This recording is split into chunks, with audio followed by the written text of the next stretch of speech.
During the first stage of labor, contractions cause the cervix to thin and open. The second stage of labor includes pushing and the birth of your baby. The third stage of labor is when you push out the placenta.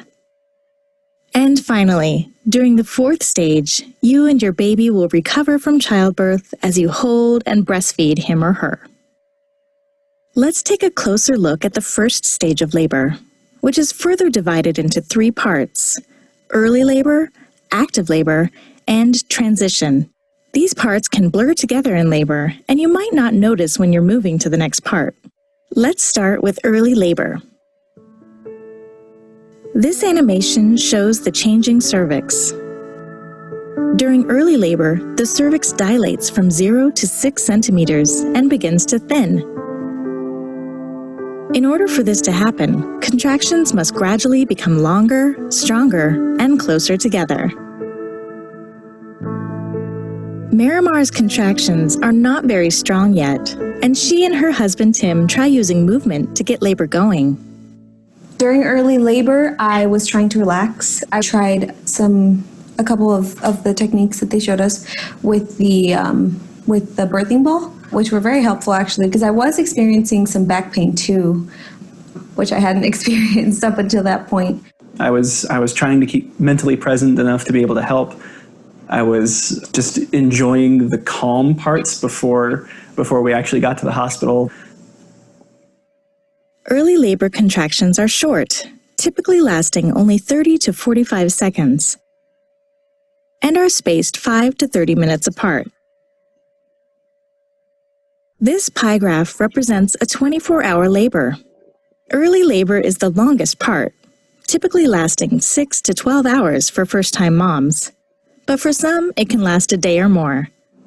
Since early labor can last quite a while, it's usually best to stay at home. No need to rush to the hospital. Your emotions will change throughout labor. During early labor, you might feel excited because your labor is underway. It's also perfectly normal to feel a little anxious about how your labor will progress. During early labor, Jenny decided to stay at home and distract herself with a game and rest when she could. She also nourished herself with light snacks and drank plenty of fluids. Well, I started to feel some small contractions, and so then we decided that we wanted to have some distractions, some games, and have some fruit, and he was constantly trying to help me with making sure I had enough water, and so that was helpful. Next, you move into active labor, which is part 2 of this first stage. At this point, these stronger contractions are working to thin and open the cervix from 6 to 8 centimeters. Contractions during this phase typically last 45 to 60 seconds each and are 3 to 5 minutes apart. Active labor is shorter than early labor, averaging 3 to 5 hours. Laura and Brandon have been laboring at home all day and are now trying to decide when it's time to go to the hospital. I don't know what we should do. So I just don't know how long we should stay here. Take note. Your healthcare provider will probably tell you to go to the hospital or birth center when your contractions are 5 minutes apart and last at least 1 minute for more than 1 hour. Remember this as the 5-1-1 rule. If your doctor or midwife has different guidelines, be sure to follow their instructions. Well, we're close to the 5-1-1, which is what they want. And she's moving. So that's good. Maybe we should just go. I don't know. Another one's coming. No, it's coming. Oh, don't take the pressure off. Ooh. Ooh. Ooh. We're going to get ready to go. Okay. Oh. As the intensity of active labor increases, your emotions will likely change, becoming more serious and focused. This is the time to tap into your inner strength and rely more heavily on your support people. We're going to the car. It's time for Janie and Brandon to go to the hospital. Her contractions are very strong now, making it difficult to get to the car.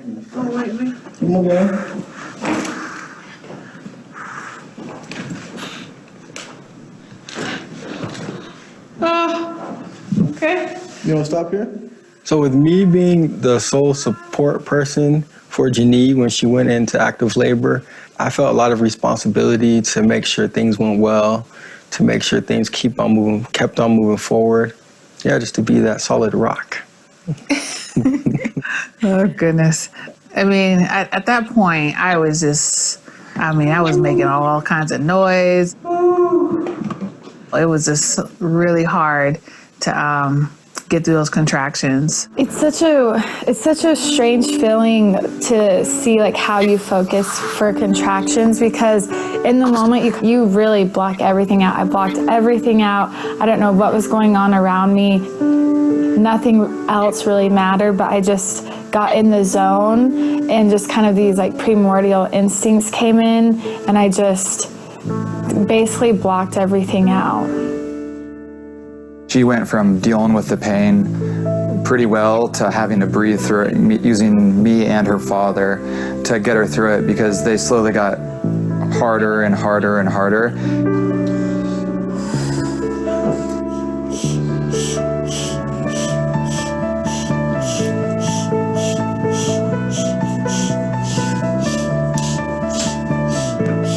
Keep breathing deep, though. Get some oxygen in there.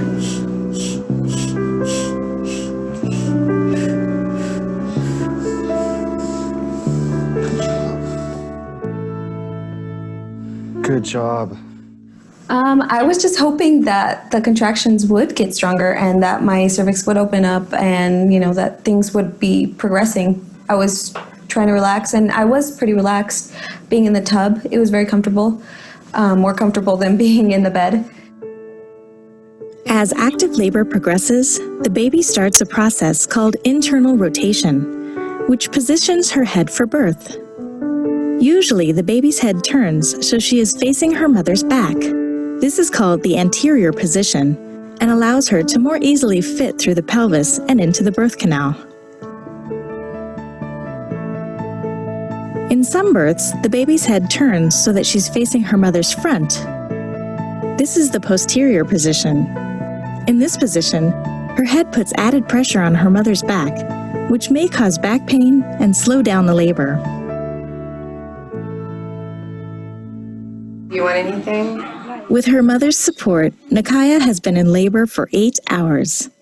She tries certain labor positions, like leaning forward on her hands and knees, to turn her baby to the anterior position.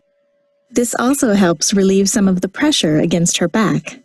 There was a point in my labor where I was on the exercise ball and I was doing a different position, like laying on the bed, to help me like take my focus off of the pain and onto other things.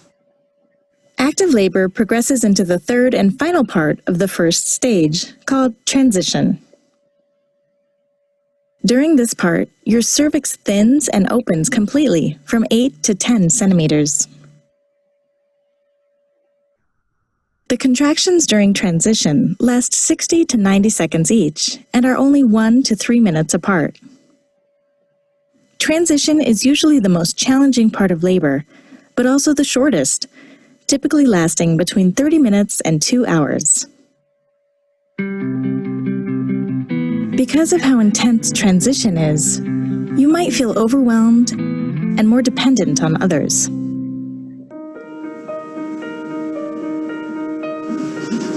I'm gonna throw up. Miramar experiences nausea and vomiting as she progresses to transition. It's also common to experience hot flashes, chills, or shaking. My water broke right before I was fully dilated. The water broke. And so that was part of transition. So looking back, I can kind of decipher like what the stages were, even though it was such a blur, but I knew that that was transition.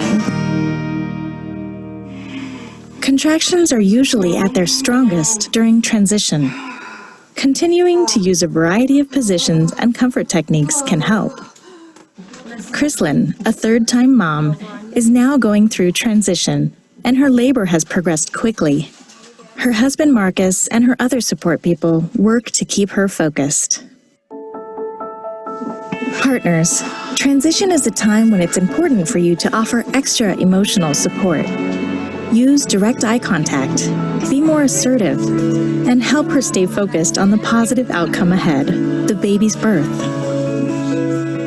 We just need to shift our attention to, getting her to realize that, she could do it, that it wasn't an impossible task, and that she was a strong enough person, and it's been amazing to watch.